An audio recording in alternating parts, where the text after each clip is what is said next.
আসসালামু আলাইকুম, কেমন আছো?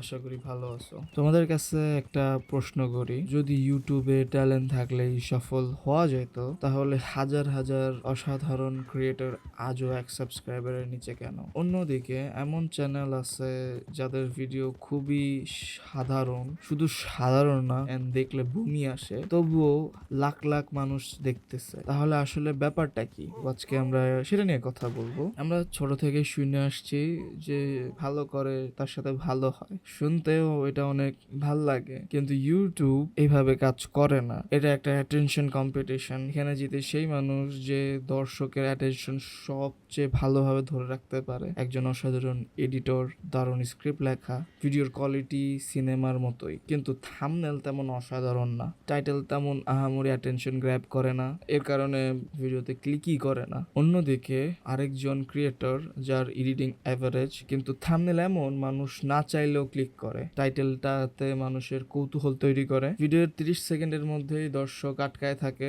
অন্যদিকে ক্লিক করে না, অন্যদিকে মুভ করে না। এখন তোমাদের কাছে আমি এটা কোশ্চেন করি, ইউটিউব কার পক্ষ নেবে? কার ভিডিও বেশি অডিয়েন্সের সামনে পুশ হবে? তোমরা ভালো করে জানো কার। ইউটিউব কোয়ালিটি বিচার করে না, ইউটিউব মানুষের রিয়াকশন বিচার করে। অনেকেই বলে অ্যালগোরিদম আমার ভিডিও নষ্ট করে দিছে। বেশিরভাগ সময় অ্যালগোরিদম আমাদের কারো পক্ষ নেয় না। অ্যালগোরিদম শুধু বিল্ড করা হয়েছে দর্শকের ইন্টেনশনের উপর। যদি ভিউয়ার ক্লিক না করে, ভিডিও দেখার আগেই বের হয়ে যায়, তাহলে ইউটিউবের কাছে একটা সিগন্যাল ভিডিওটা অতটা এঙ্গেজিং না। অনেকেই ভুল ধারণা করে এডিটিং আরো ভালো হলেই সব ঠিক হয়ে যাবে। আসলে না, কিন্তু এডিটিং হলো প্যাকেজের একটা অংশ।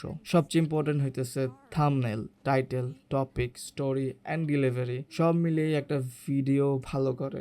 অনেক ক্রিয়েটর মাসের পর মাস শুধু এডিটিং শিখে, নতুন ট্রানজিশন, নতুন ইফেক্ট, নতুন প্লাগিং, কিন্তু থাম্বনেল বানানো শেখে না, টাইটেল লেখা শেখে না। ফলে স্কিল বাজে। তার ফলে প্যাকেজের বাকি স্কিলগুলো অনেক হাই থাকলেও ভালো রিসার্চ না করার কারণে পুরো প্যাকেজটা অতটা স্ট্রং থাকে না, এন্ড রেজাল্ট অনেক বাজে। আমার মনে হয় ইউটিউবের সবচেয়ে আন্ডাররেটেড স্কিল হইল দর্শকের মতো চিন্তা করা। নিজেকে জিজ্ঞেস করা উচিত, আমি নিজে হইলে কি এই থাম্বনেলে ক্লিক করতাম? প্রথম 10 সেকেন্ড দেখে কি আমি ভিডিওটা আরো দেখতে চাইতাম? শেষ পর্যন্ত দেখার মতো কি কোনো কারণ আছে? এই প্রশ্নগুলোর উত্তর যদি না হয়, তাহলে সমস্যা হলো আপনার ট্যালেন্ট না, পুরা ভিডিওর প্যাকেজটাতে। আর একটা কথা, অনেকে ভাইরাল হলেই সাকসেস মনে করে। একটা ভিডিও ভাইরাল হতেই পারে, তারপর চ্যানেল আবার আগের জায়গায় ফিরে যাবে। এখানে বড় সাকসেস হইতেছে পুরো ভিডিওটা এমন ভাবে প্যাকেজ করতে হবে যে লার্জ সংখ্যার মানুষ শেষ পর্যন্ত দেখে। এইভাবে তুমি শক্তিশালী অডিয়েন্স বিল্ড করবা, আর এটাই হইতেছে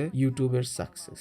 তাহলে ইউটিউবের ট্যালেন্ট কি দরকার? অবশ্যই দরকার। ট্যালেন্ট একা যথেষ্ট না, ট্যালেন্টের সাথে দরকার সঠিক টপিক, ভালো প্যাকেজিং, কনসিস্টেন্সি, অডিয়েন্সকে বোঝার ক্ষমতা আর ধৈর্য। কারণ ইউটিউবে শুধু ভালো ক্রিয়েটর হলেই হয় না, মানুষকে আপনার ভিডিও দেখার কারণও দিতে হয়। তোমরা কমেন্টে জানাইতে পারো সবচেয়ে ইম্পর্টেন্ট কি স্কিল হইতে পারে, যেটা আগে জানা খুবই ইম্পর্টেন্ট। ট্যালেন্ট, মার্কেটিং, কনসিস্টেন্সি, নাকি লাক?